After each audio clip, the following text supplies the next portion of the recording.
Hello, hello, everybody. Welcome back to another show here at the Life School Masterclass Show. I'm blessed to be back with you. I'm your host, Alona Lepari, and I help companies scale their purpose and profits. And today I have an amazing guest, a 10 times bestseller, New York Times bestseller, with a top rated podcast, but also someone that helps entrepreneurs scale their dreams. I think that's definitely an important mission to be after. And he's also based out of Canada. So, Nicky Billou is with us today. Nikki, thank you so much for taking time and having a really casual conversation here on our podcast today. My pleasure. Thanks for having me, Alana. I love the area of expertise that you hold over and you help other people with, which is thought leadership, right? Instilling our authority in the marketplace, coming up with innovative ideas, coming up with different ways to teach and to train and to create transformations with the different topics and things that we have chosen to be able to help other people. So we want to focus our conversation today on how to become the go-to thought leader in your space, in your industry, which is such an important thing so that you can stand out, you can create sales, people can see you as that expert, but also most importantly, of course, be able to impact people and create transformations. What are some of the problems that you have seen when someone in the service space, especially, is trying to stand out and become the thought leader in their space? Can you share from your experience? Sure, that's a good question. So, one of the things a lot of people do is they try to be all things to all people, right? So, if you ask them, "What do you do?" they can say, "Well, I'm a coach. I can solve any problem for anybody." And that's a mistake. You can't stand out that way. If you try to be all things to all people, you'll be nothing to nobody. I'll give you an example. I had a client. He was a fitness coach. And when he came to see me, he was struggling to get clients. And so I asked him, "So who do you help?" And he said, "Oh, I can help anybody with any fitness problem." I said, "That's your first mistake. We got to help you narrow that focus." And at first, he's like, "Okay, I don't want to do that." But he said, "Okay, I'll do it," because he wasn't getting any traction. And he said, "I'm going to work with doctors." And I'm going, "Why you want to work with doctors?" He said, "Well, my dad's a doctor." I go, "Oh, that's nice." And he said, "Doctors also have a lot of money." I go, "Listen, if you go after clients just because they have a lot of money, that's not a good reason, right?" He said, "No, no, no, I'm going to do it." So he went after doctors. He only got a couple clients because people could kind of tell he was going after them because they had money. And, you know, you don't want a smell of commission breath when you go see people. So a few months later, he got only had a couple clients. I said, "It's not working, man. Let's change the direction." He goes, "Okay, I got it. Cardiologists." I go, "Why cardiologists?" "Well, they make more money than doctors." I'm like, "Oh my God, you're not getting it, buddy. You're not getting it. You got no clients." But serendipitously, along the way, he started working with a Paralympian athlete who lost a leg in childhood. And this guy and they got along really, really well. He helped get this guy to win some medals at like some major competitions. Then he came to me all sheepish and he said, "Oh, Nikki, oh my God, I can't believe it. I haven't been listening to you." I go, "Yeah, I know you haven't." He said, "I should have not gone after people just for the money. I'm going to try to just help these guys who have missing limbs because I really think I can help them." And I thought, wow, that's actually pretty brilliant. Go for it. And anyways, once he put that message out there and it wasn't about the money, ironically, he got 400 clients in 6 weeks. 406 weeks. So he went from making about $1,000 a month because he had no clients to making about $100,000 a month because he had all these clients. Well, what's the lesson here? First of all, don't try to be all things to all people. But secondly, don't focus just on making money. Focus on making a difference. And that's what this fellow did. And that's what allowed him to be seen as the thought leader for helping people with missing limbs get fit. Yeah, I love your storytelling, or the story that you shared, because I think that a lot of us can relate to that, especially when you start out. I mean, that's just like I guess I don't want to call it a rookie mistake because I mean, I think I don't know why this is so hard for people. I guess because it just instills with some of the limitations that we feel to be able to maybe the fear, right? If I, niche down into a specific market or niche, then I'm not going to get enough clients, which is probably his thought as well. And we all have overcome that through that. And I think something else that you just mentioned really well is the intention behind why we do what we do. People can smell that. So I think it's important to absolutely go after a market in a good way so that we can serve and help them at the highest level rather than focus on the money piece. And that will absolutely, it's important, but it's gonna you're gonna raise your chance to be able to go after that if your focus is in service overall. Nikki, what about people that are at scale? They've been in their business for many years, because I have more seasoned entrepreneurs here, and they're in a certain industry. They have added value in that industry. They have clarity on sort of where their market is. How are they able to sustain their leverage of thought leadership in the marketplace? And if they maybe are evolving and learning new things about themselves, how is it that they can add new nuances or elements within that thought leadership so that they don't just throw away all the work that they've done over the years to be able to position themselves as thought leader, but also honoring where they're heading in their journey now? Because we as humans, we change. Something that we talked about 5 years ago is not necessarily relevant anymore. So how is it that we can kind of align kind of the past with our present and where we're trying to go in our future when it comes to thought leadership and positioning? So it's a great question. Um, if someone has a more significant business, like you said, at scale, like multi-million dollar business, is thought leadership something they ought to look at? Well, the short answer is yes. I'll give you an example. Two car companies, one of them is General Motors, the other is Tesla. Who's the CEO of General Motors? You don't know? Mary Barra. Most people don't. Who's the CEO of Tesla? Everybody knows the CEO of Tesla, right? Elon Musk. Learn, So yeah. Elon Musk is the thought leader. Elon Musk is bigger than Tesla. Elon Musk has a um, a brand, if you will, in the marketplace as being the most innovative entrepreneur on the planet.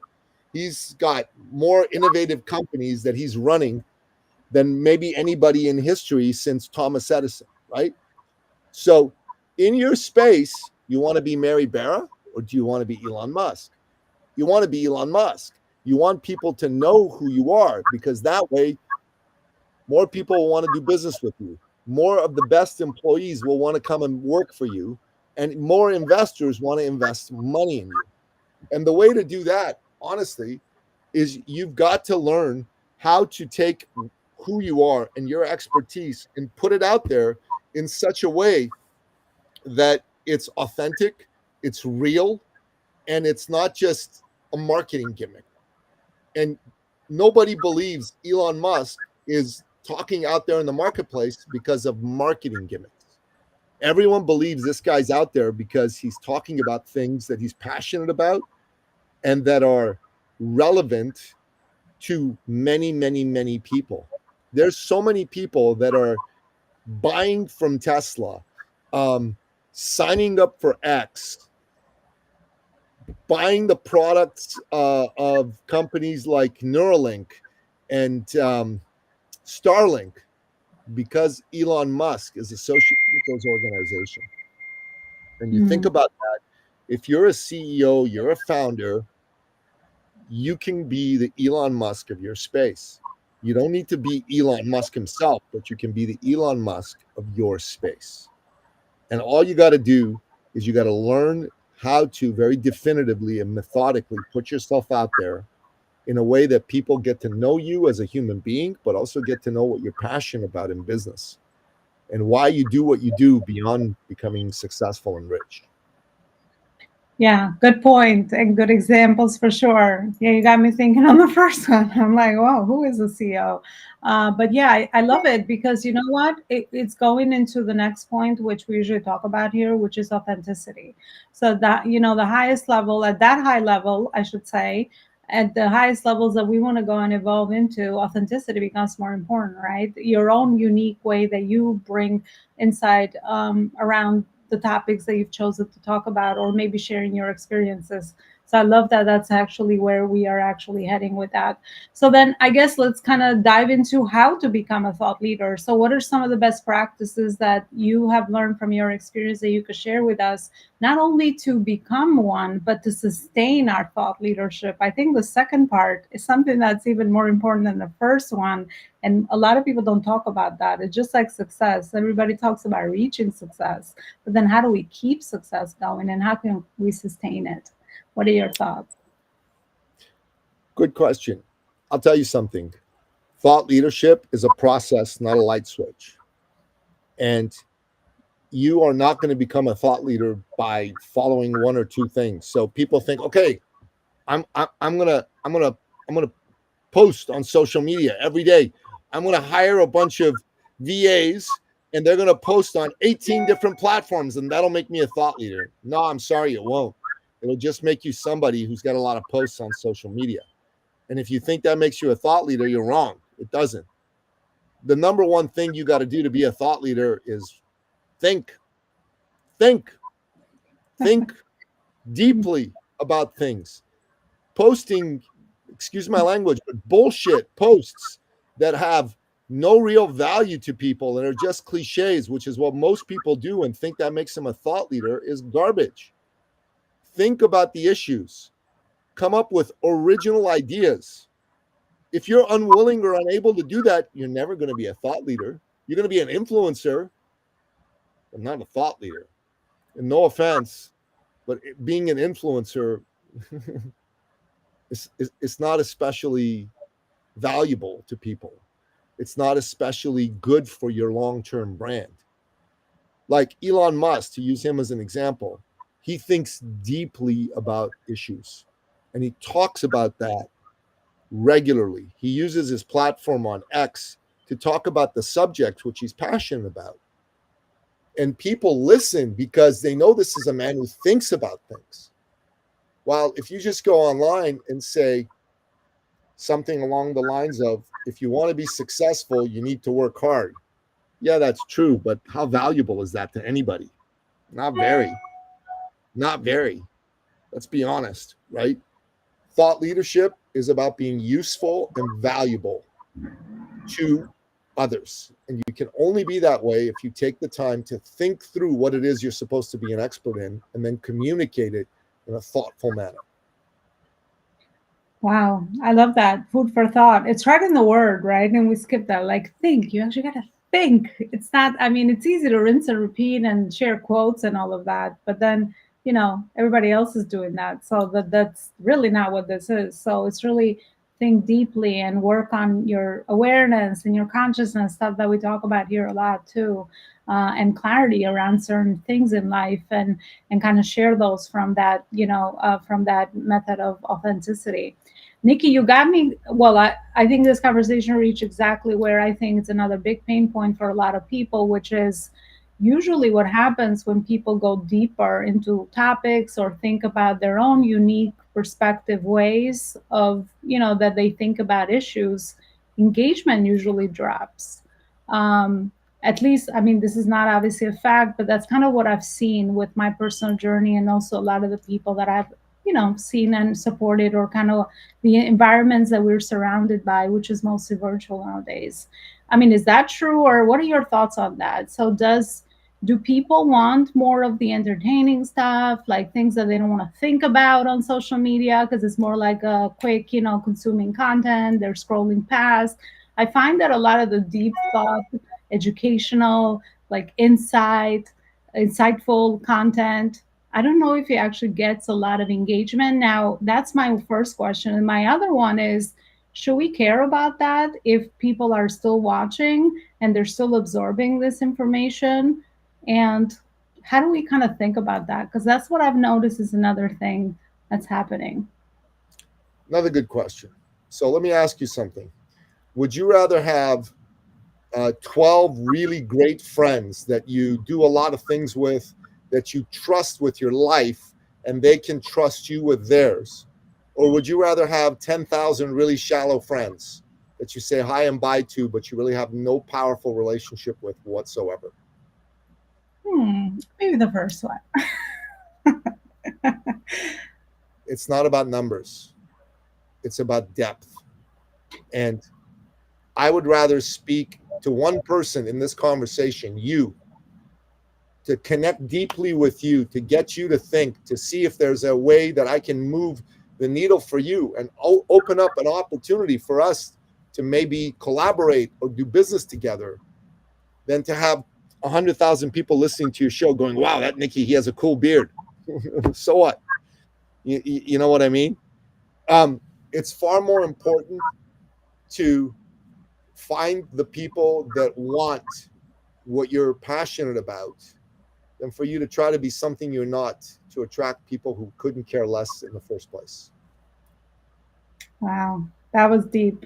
Quality over quantity for sure. Just like personal life, you can have a lot of the wrong people around you and have a lot of volume, or you can have really deep, meaningful, quality relationships. And I think that mirrors in the online space as well. However, unfortunately, the vanity metrics kind of distract a lot of us and feel like if I, the perception of my brand might drop if I don't have a lot of engagement or the volume, the numbers behind the things that we're doing. So, yeah, I love that. We're going back to pretty much what's really important, which has always been depth and quality for sure. Nikki, what about the channels? What are some of the channels we mentioned? Social media. What are some of the other channels that we can utilize to be able to grow our thought leadership? Being a guest on other people's podcasts is very good. We're Having modeling this right now.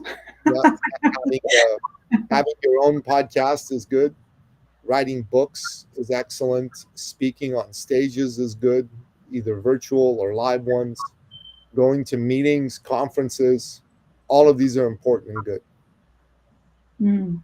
I love it. So leverage your own audience and work on quality and depth and authenticity, but also obviously, leverage other people's audience and add value that way as well. Great, great channels for sure. I love this conversation. So how is it that you actually got into this work? What's the purpose behind your journey? Is there like a few meaningful moments that you could share that led you here? Well, I'm originally an immigrant from the Middle East. I'm a Christian from Iran. When I was 11 years old, the Islamic Revolution took place in Iran. And my late father, God rest his soul, he could see the writing on the wall. This wasn't going to be a place to raise his Christian family. So he and my mom, they made a plan, and it took them a few years, but they got my brothers and myself and themselves out of Iran. And when I was 11, 12, 13 years old, I didn't want to leave my home or my friends. But looking back now, with the benefit of hindsight, it was the greatest thing mom and dad could have done for my brothers and I. They took us from a legacy of tyranny to a legacy of freedom. And I believe every man, every woman on this planet, inside their breast beats the living heart of freedom. And if you're an entrepreneur, freedom is the basis of you being able to be an entrepreneur. Without freedom, there's no free expression, no free enterprise. And without that, you can't be an entrepreneur. You can't chart your own course. So I've become a philosopher of freedom, first and foremost, and also a champion for people to be the best version of themselves. And entrepreneurship is the way that that becomes possible. And so I've become a man who is all about helping people who choose entrepreneurship understand that freedom's important, to stand up for freedom, and to go after their dreams so they get to live life as the best version of themselves, and they don't go to their death years and years down the road thinking, man, I wasted my life. They go to their death knowing I lived a good life. I did what I set out to do. It's such an inspiring story, and I can so resonate with that. My parents did the same years ago, moved from Albania to New York, and yeah, freedom and Albanian. opportunities. Yes, originally. Fantastic. I have some good Albanian friends. Good to hear that. Good to hear that you have good people around. And yeah, I mean, that's such an important value mentioning that, right? But like, it's so funny how a lot of the things in our lives connect and lead us to the next thing that we're going to utilize to be in service towards others. I also would have never thought I would be where I am now, right? But that's the beautiful part about life, that our journey is kind of always leading us in the right direction. Nikki, thank you so much for everything you shared. I know me and you can keep going on and on about this very important topic and connecting that to sales as well. But for now, let's end this conversation. And I want to maybe get a final message from you. I know you kind of shared that from your heart and your personal story already, but is there a final message around maybe thought leadership that you can leave our audience with as we reach the end? And also, where is it that we just started this conversation? Where is it that people can further continue the conversation with you? Well, thank you. First of all, you can do it. Believe in yourself. I know the last 4 years have been hard for a lot of us with all the craziness of the world. And let's face it, the governments have not been our friends. But you don't need the government to be your friend. You need God to be your friend, and you need to be your own friend and believe in yourself. So believe in yourself. And if you are lacking belief, I believe in you. If you're an entrepreneur, I believe in you. I'm a professional believer in people. That's what's going to move you forward. And if you want to have a conversation about how you can become a thought leader and how this will move your business forward and help you 5x, 10x, 100x your business, then jump on my calendar at ecircleacademy.com/appointment. I'll give you a free call to review where you're at with your business and with your personal thought leadership brand and take it from there. All right, Nikki, thank you so much for that beautiful, heartfelt message. And I definitely would encourage everyone to take the next step, get on your calendar and just speak about further connect, right? Because you never know. Everything is about meaningful connections and talking about quality, as we talked about today. You never know where, as relationships are nurtured, the right relationships are nurtured, where that could actually lead you. Thank you so much for all the amazing wisdom that you shared. And I also want to thank you for always supporting the show by sharing it, subscribing it, and also leaving us a review. Thank you so much for your attention. And I want to see you next time with an amazing guest and conversation. Bye, everybody.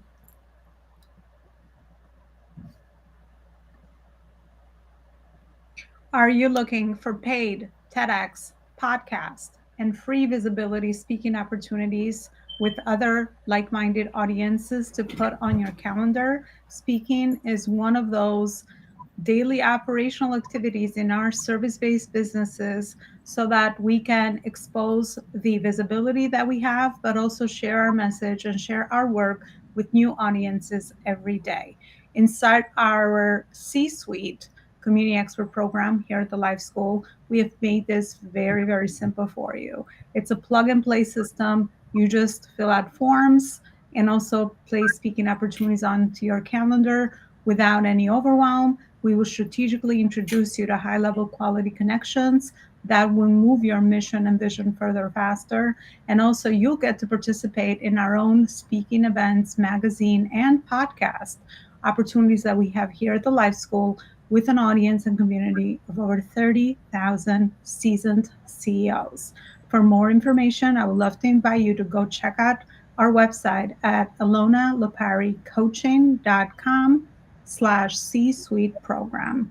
See